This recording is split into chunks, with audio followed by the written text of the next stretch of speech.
Hello, everyone. It is Monica Wisdom. How are you all doing today? Happy to be back on the YouTube. What are y'all up to? What are you doing? How's life going?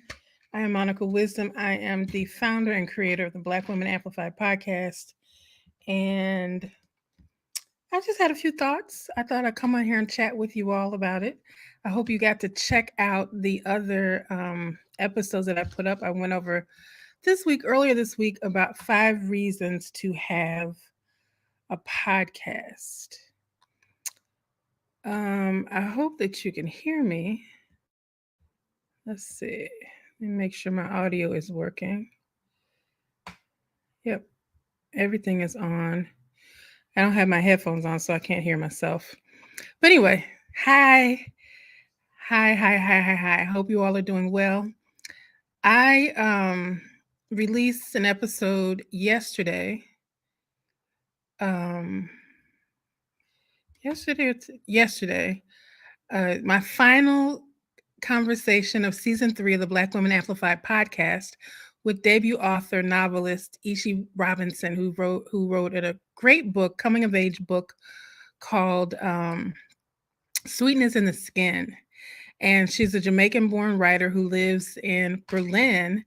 And she joined us from Berlin on the podcast. And we had a great conversation for we actually talked for almost an hour and a half, but I only recorded about an hour of it. So you get to hear it. It's here on YouTube. It's also on your favorite podcast platform.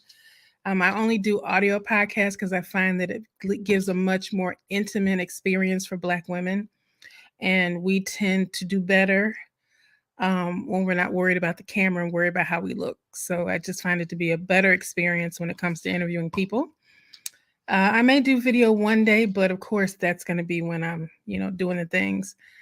But I also want to come in here and talk. Today I got up this morning and I'm working on not getting on social media when I get up in the morning. That's like one of my big things that I'm working on. And so I watched Oprah did a special with Weight Watchers. And there's a whole big conversation happening because these weight loss drugs have become public now and people are using them. And it was a good mix of people that she talked to. She talked to influencers, advocates, doctors, psychologists, psychiatrists, people who had people who were having challenges because of their weight, not so much physical challenges, but emotional challenges and mental challenges. And she talked to also people who are body positive people. So it was really an interesting conversation to watch. And what I found fascinating was so much of it I found fascinating, but just listening to everybody's story, because she had people who were on, online as well as people who were in studio. And she talked about her own troubles and her own ridicule, as she often talks about. And once she had a doctor who's the head of the obesity department at Yale University come on, and it was so interesting because the woman said that they've had this medicine, or they've been doing the research and have discovered that many people overweight is a disease, not a will problem, right? It's not a willpower problem. It's a actual physical disease like anybody else's disease. And Oprah was like, "How long have y'all known this?" And she said, "Well, we've known for about 10 years." And you could just see Oprah just look at her like, "And y'all ain't told nobody?" Um, and they also had a couple of celebrities on who had gone through their, trauma and weight loss journeys. And it was just really interesting. And what I thought about for myself was, I was like, I need to come on YouTube and talk about this because I'm sure other people are feeling the same way. I've had similar issues with being a large person and living in a large person's body. I remember as a kid, my mom, I've always been a big girl. Like even as a kid, I was a big girl. And I remember my mom taking me to Weight Watchers as a kid. And I would go to the meetings and she would take me every week. And I was sitting there, I was the only child. They didn't have anything for kids back then. And gosh, when this had to be in the early 80s. No, had to be in the 70s. Had to be in the 70s. Had to be in the 70s. Because I was probably about 8, maybe 7 or 8 years old. And so I would sit in these meetings and listen to these women talk. I had no idea what they were talking about. And then the person who was leading the meeting would ask me the same questions. I'm a kid. I don't have any idea what you're talking about. I don't know anything about relationships or traumas or feeling sad about anything. I just want to go play. And it just felt like torture sitting there. But my mom was always like on a diet for some reason or another. And she was, she gained weight when she had her kids, my brother and I. But she went back down to being slim, but she was always curvy. All the women in my family are curvy, big breasts and big butts, no matter what size they are, they're curvy. And it's just genetics. And then my father was very overweight. So my brother and I both, took on his genetics, but we didn't know it was genetics. We just thought it was, you know, like everybody says, you're eating too much, you're not exercising. But we were out playing all day. We had a pool in our neighborhood. I would swim all summer. I didn't lose any weight, but back then uh, it was willpower and exercise and dieting. So my mom would put me on these crazy diets, but I never lost any weight. But I also lived in a traumatic household, like really traumatic household. Not the whole time, but until my parents got a divorce, it was really bad. So I just took it as that's how my body dealt with stress. And I remember one time I had to go to the hospital because I was having a really bad time with their divorce. And instead of the doctor sending me to a therapist or to deal with what I was dealing with, help me deal with what I was dealing with emotionally, the doctor said to me, because you're so overweight, and I was 10, I remember I was 10 years old. He said, we're probably going to have to cut half of your stomach off so that you could be skinny. And I remember laying in the hospital bed just looking at him like he was the most evil thing in the world. And it was really horrifying to the point now I hate I don't like going to doctors. I will never go to another male doctor. And that's just my trauma from that experience. And another experience, I went to a male gynecologist and he was very rough. And that's one thing that, I'm not equating what my experience with Oprah said, but she did say to the doctor at Yale, she said, y'all doctors need to get together and have conversations because some of the most judgmental people are the doctors. And I remember one of the ladies said with Oprah's symposium, I should say, she said, it doesn't matter what you go to the doctor for. She said, I could go for a stubbed toe. And they'll say, well, if you just lose some weight. And that's a conversation with every doctor I've been to. Well, if you just lose some weight. So I've been on the craziest diets. I could tell you about keto, paleo, Weight Watchers. Only thing I think I never did was Jenny Craig. I never did lean cuisines, but if what is it? The fasting diets where you just drink juice or juices all day. I've been through all of that and nothing worked. I even went through a program um, with a guy who has a book, and it was 45 days of restrictive eating, and I worked out 5 times a day. And I did end up losing 45 pounds. But for some reason we stopped working together, and I promise you that weight came back on in a month. And I wasn't eating any differently. I didn't do the restrictive dieting, but I'm not a bad eater.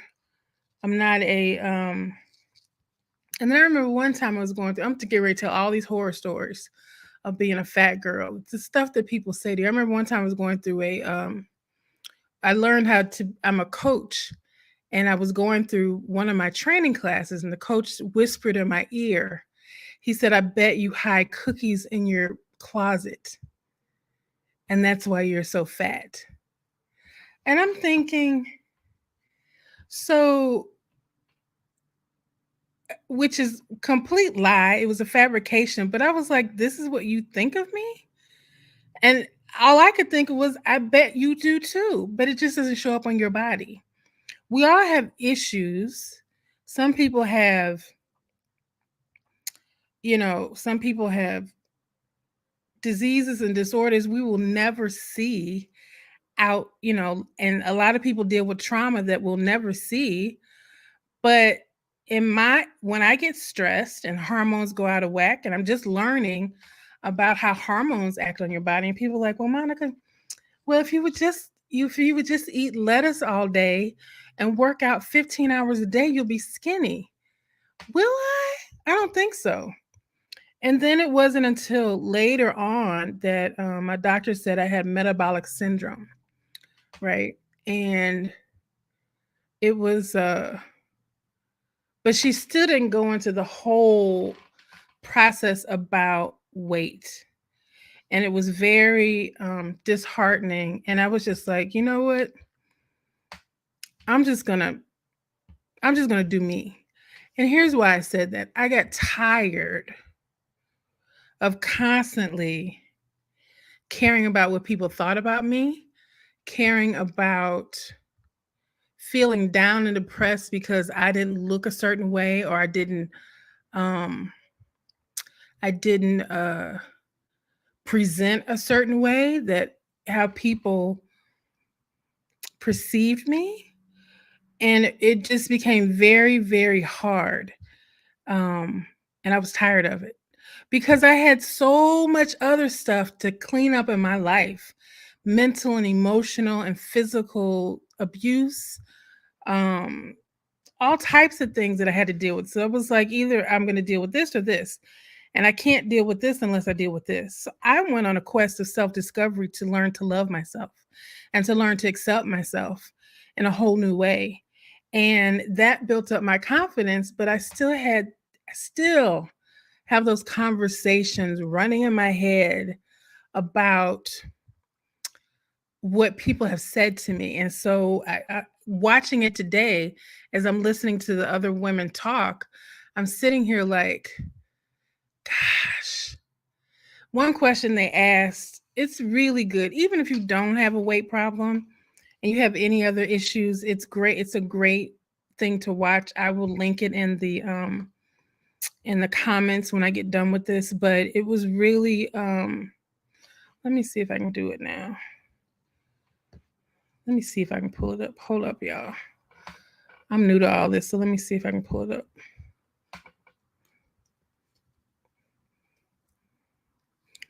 I'm going to pull it up and put it in the comments so that you all can watch it. It was excellent. Um, it was really excellent. And if I knew how to put it on the screen, we could watch it together. But Rebel Wilson was on there.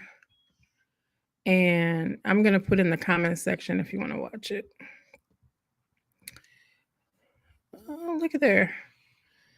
Yeah, so anyway, I went through a self-discovery journey, and if you've watched me for a while, you know that I created a journal that questions I ask myself, and you can purchase it. It's on Amazon.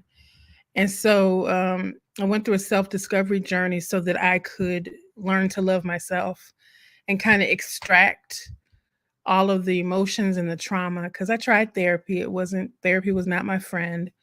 And I've gone through some other things that were absolutely incredible. Um, what works for me is community, and I would go to retreats and learn about myself and about studied the divine feminine for 10 years.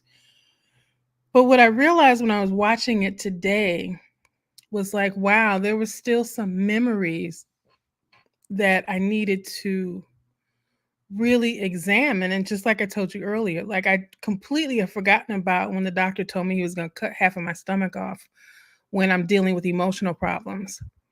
Um, I remember my brother's physician, and this is one thing that always stuck in my head too. My brother's physician, he had really bad allergies, so he had an allergist, and then he had asthma, so he was always at the doctor's office. And of course, I was right there with him because we were only 6 weeks apart. And so the doctor would say, both you, we need to lose weight. Well, the irony of this, he uh, died jogging in the park at 40. Completely healthy, completely fit, had a heart attack jogging. And I was like, well, he spent all his time, he should have worked on himself. This is me as a kid, but it was, how kids think. I was like, well, he telling me what I need to do. He need to, but I felt bad. Dr. Strominger, I remember him vividly, very handsome man. But what I thought about today was when I thought about what the doctor had told me. And one of the parts of the discussion that they had is what is not feeling good about yourself holding you back from. And so over the last couple years, life has been, challenging again since 2020, the great, I call it the great whatever that was we went through. Um and it was a really tough time. And being on the inside for as long as I did and trying to, at that time I was a hairstylist and we couldn't work for 2 months. And for a month I was like fighting it, and then finally I just surrendered. This is just how it is. I'm just going to have to figure it out. And then going back to work, people were not going back to the salon. So it got rough. It got really, really, really rough. And um I got really sad and I got really depressed. Not clinically depressed, but just really, really sad because my whole industry was just falling apart. And I had spent so much time in the industry. I was an educator in the industry, freelance artist, worked with celebrities and leaders, and had a great clientele. And then everything just shut down. And on top of that, hair was my art. And so I really, it was really, really tough. And finally, I decided to leave the industry about year and a couple of months ago, and started doing the podcast full time and building a coaching practice, and just decided, I've given all that I could to the industry. And hey Gay, how are you? Um so it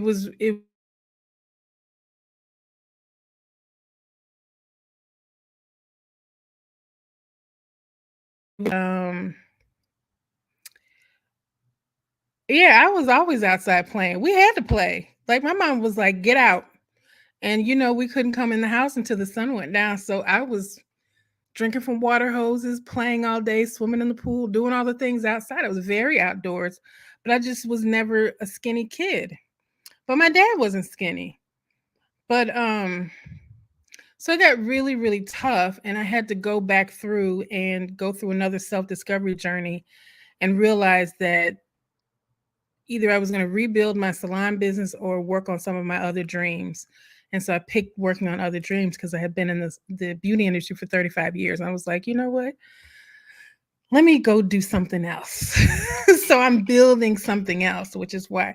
Yeah. And so in watching, I'm off track, but in watching the Weight Watchers thing today, some old memories pop back up. And what I realized is that one of the women said, I took notes. I didn't take a lot of notes, but I'll go back and watch it again and take more notes.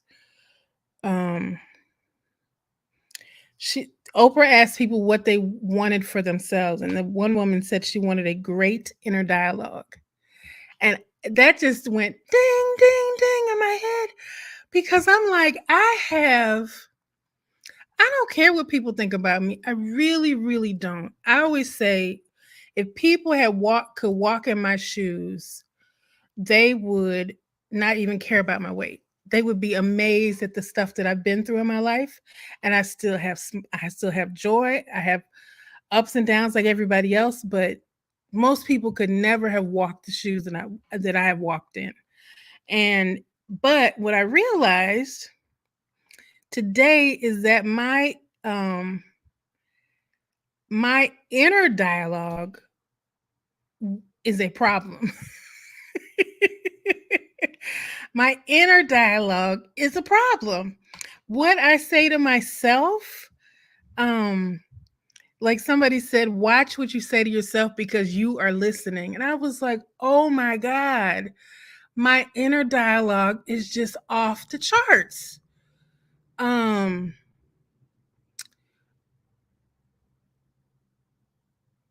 yeah. Yeah, it you know what? And gay, it's a lot because of the images that we see look nothing like us. That's why representation is so important. That's why it's important to when we were young to have black dolls. It was important to have Ebony and Jet, and it was important to see people who look like us because we were never going to look like a skinny white woman with long blonde hair. We were never going to look like Twiggy and Sandra Day and the other women that were on television. We just Dominique Devereaux. We weren't going to look like any of those people because first it's smoke and mirrors, and secondly, I don't care how hard you try, you're never going to look like Wonder Woman because she just is different. But anyway, it's one of those things where what we say to ourselves is far more detrimental than what other people say to us. People can say something to us and then it plants a seed, but we grow that seed within us and it becomes trauma, it becomes stress, it works at our self-esteem, it works at our self-worth. It does all of those things. And so they asked the question, what has what have you allowed your weight to hold you back from? And I thought about that. It was one woman who said that she didn't finish her dissertation because she didn't want to have to go to the graduation. She already had 5 degrees. I think she said she had a bachelor's degree and 4 master's degree, which is okay. But she wouldn't get her dissertation and she never picked up her final degree because she didn't want to go to let me move my hand. She didn't want to go to the graduation because of the seats. And I was like, and so I started thinking, like, what have I held myself back from? Because there are times, and I thought about there's times where I won't go to a concert because I know the seats are going to be too tight. There'll be times that I won't, um, and I'm a very social person. So I just started thinking about like, what have I been holding myself back from because I think that people won't accept me because of my size. And a lot of it has to do with people who I cared about or trusted have said to me. Because the general public, I don't care. I mean, I've been all across the world. I've been around the world 25 times. And I was traveling before it was a thing. But something lately has shifted and I've become a bit more cautious. And I was never cautious, never cautious. So I have to go back and examine why I'm being so cautious and why I'm being um yeah, I just gotta go back. I gotta go back through my own book and do a deeper dive into my self-discovery because we're learning and growing and evolving every day. A lot of people say I'm gonna reinvent myself. It's like, no, you just evolve. You let go of things that no longer matter, and then you add new things as you learn and you grow. And it's just a part of life. Nothing is perfect. There's no such thing as perfection. You just are divinely perfect in who you are. God made us in his image and likeness, and however we are is the image and likeness. But I did think about, I was like, oh, this is a good question. Let me examine this. What have I held myself back from because of my size? And I was like, wow, okay, new assignment. New assignment for the girl. And there was another thing that somebody said. I took the notes on my phone. Um, what was it? Oh, this woman said, oh, I love this. She said, you're not overweight. She said your body doesn't matter. You are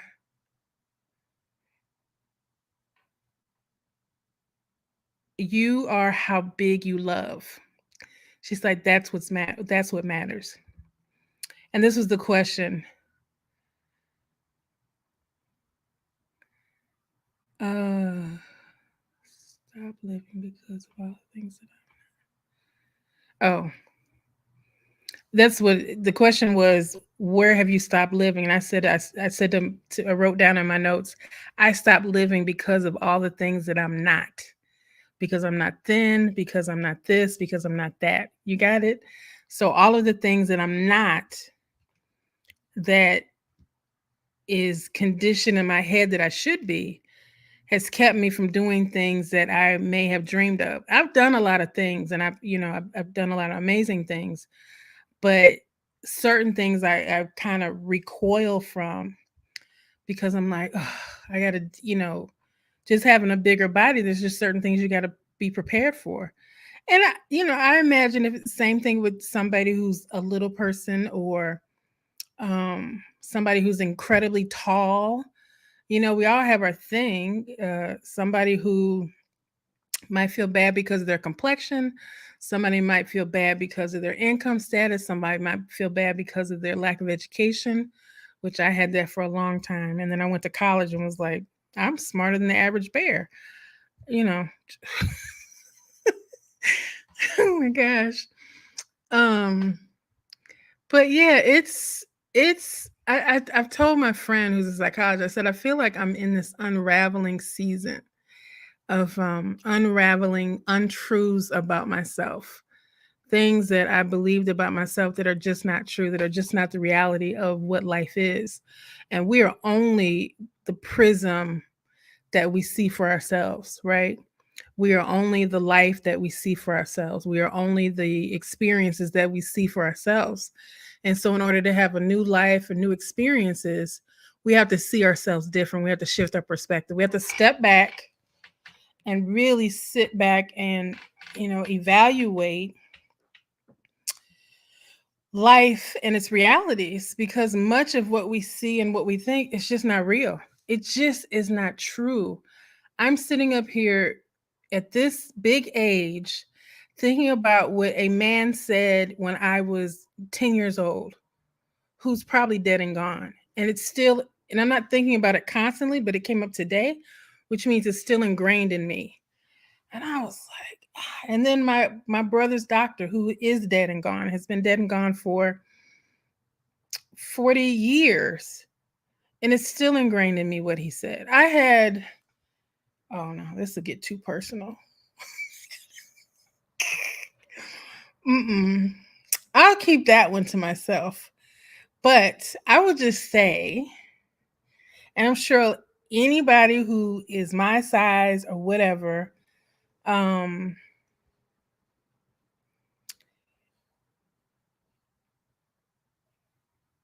uh, I think I'll keep that conversation to myself. But just know that everybody has their definition of beautiful. I'll say this. A guy that I dated, he was talking to me about something, and he said to me, he said, don't you know how beautiful you are? And so we had a discussion. I said, well, I don't see it like you do, because he's always told me I was beautiful and I was fine and I was sexy. And, we had a relationship for a while and it was great.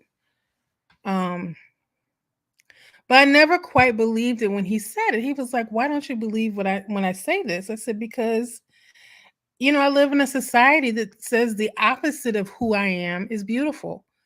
And even though I'm,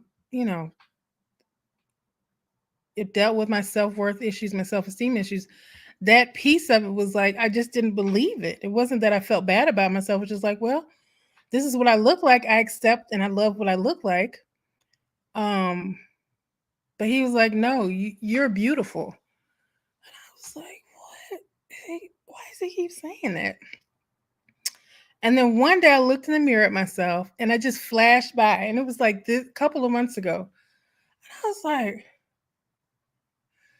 you are pretty. Why did it take to me to get to this big age to see it?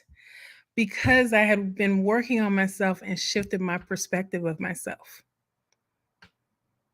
And it wasn't just about accepting myself for who I was, who I thought I was. It was about dismantling and unraveling the conditions that I had about myself.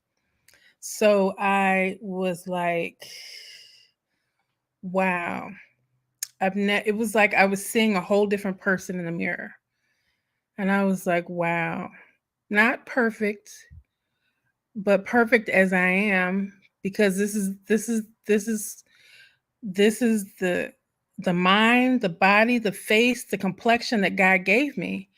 So how could I think God was wrong? One of my teachers, my spiritual teachers, always said, and because we would have circles and we'd ask her questions. Dr. Aziz Fuqua, she has an organization called Circles of Light. And I studied with her for about 10 years, and every once in a while I get to chat with her online. But she said, when you look at nature, God created all things in all sizes: people, plants, animals, birds, fish, and all of them are significant. There's nothing less significant of an elephant because they're not the size of an ant, and vice versa. And so she said, if you think God made everything in nature different sizes, then why wouldn't God make humans different sizes? She said, this consciousness of weight is an American phenomenon. It is not like this around the world. And she's right. She's right. Because when I go to Paris, they love me. When I go to Africa, they love me. It's just in America, there's just this culture that is very oppressive to humanity when it comes to weight and complexion and all the different separate levels of life, education, what school you went to, where you work, all of these different lines of separating people out. Oh, you're this person. Oh, you're this person. you know um so yeah, I say all this to say we have to be kind to ourselves and love on ourselves, um and find ways to really see our beautifulness, right? See our grace and see our brilliance and see our shine and see ourselves. And I'm including myself in the conversation. I'm not being anybody's guru or I know any better. I'm learning just like everybody else. But what I'm learning is this illusion that we see is not the reality of who we are. And many times I believe it on an intellectual level, but it's not until I feel it on an emotional level that it becomes real. So, yeah. Was Usher say these are my confessions? I don't even know why I'm talking about this. But it just, after I watched this, I was like, I got to go on YouTube and talk about this because it is really, I know I am really hard on myself. And it can be paralyzing in the sense of my perfectionism. That's how it shows up. Like I got to make sure everything is right.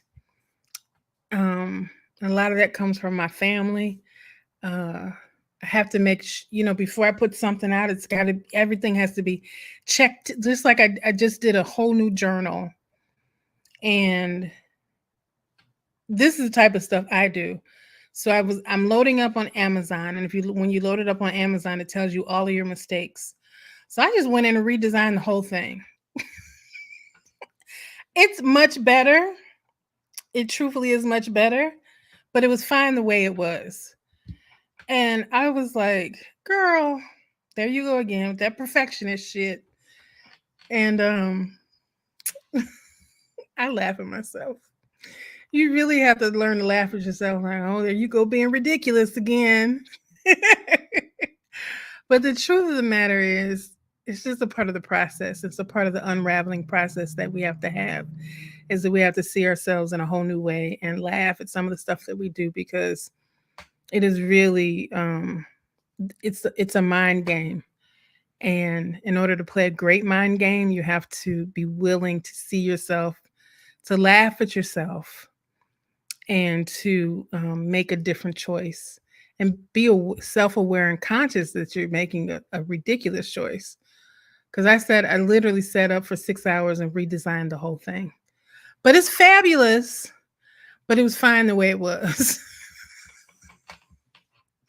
Anyway, I can't wait for you all to see it. It's called Dream Achievers. And the one thing that has been a powerful thing in my life is changing my mornings. Like I said, I'm working on getting up, not waking up and getting on social media. I don't get up and watch the news. I don't I stopped watching the news for the most part. And now I'm listening to audiobooks instead of watching TV shows. Just changing habits, but making them, it helps. It's a workbook, and it helps you to create your own morning rituals, so that you can make your mornings sacred, as opposed to rushing into the morning and um, turning on the news and getting engaged in the world. And so it's a pretty cool thing. You get to it's 5 weeks. So each week you set your goals, you set your intentions, and then you come back in the evening or later on the day, and you can go in and say, what you liked about your day, what you're grateful for. So it's pretty cool. I'm gonna have I need to put it up for a digital download, and then you can also go to Amazon and get the physical copy. But the digital download, and then my signature, I got to put my mantra coloring book sections in there. So you get these beautiful pictures of women that look like us meditating, and butterflies, and mandalas, so that you can color them in, and color in the mantra. You can frame them, put them around your house, so that you can have positive words of affirmation. Um, Something that you created, because I think tapping into our creativity also helps to open up our imagination and open up what we think about ourselves and how we feel about ourselves. Yeah, so if you get an opportunity, watch the Oprah, and then comment. And I always forget to say this: subscribe, uh, turn on your notifications so that you don't miss an episode. And I'm sending you all light and love, and remember how powerful you are. And be careful of your inner dialogue, because she can be not nice. And you deserve self-kindness, self-love, and all the good things in life. So I'm going to go make some dinner. I think I'm going to make some, I haven't had pasta in a couple weeks. So I'm going to make some pasta, and I have some shrimps. Yeah. So I hope you all have a great evening. I can't wait to talk to y'all. Gay, if you were here, thank you for joining always. I appreciate you. Yeah, so if you want, you and your sister can get the you can go on Amazon, or click around here, and there's the link to the self-love self-discovery. It's called Self-Love Amplified, and it's a self-discovery workbook, and it's magnificent. A friend of mine bought it, and she's going through a tough time. She said, "This is amazing." And she said, just sitting down and coloring, because she ordered colored pens and she sent me the picture of the butterfly. It's beautiful. And she said, just sitting there coloring has just really helped me at times to clear my mind. So I was really happy about that. But anyway, people love it. Check it out. And I will talk to you all maybe Sunday, maybe Monday, but soon, very, very soon. Have an amazing day. And don't forget to check out the podcast episode. You can go to blackwomenamplified.com and it will take you to the link to the podcast. And there's also merchandise over there, and my blog is over there, and you can read more about Ishi Robinson and her book and our conversation. Have an amazing day, and I'll talk to you soon. Love and light.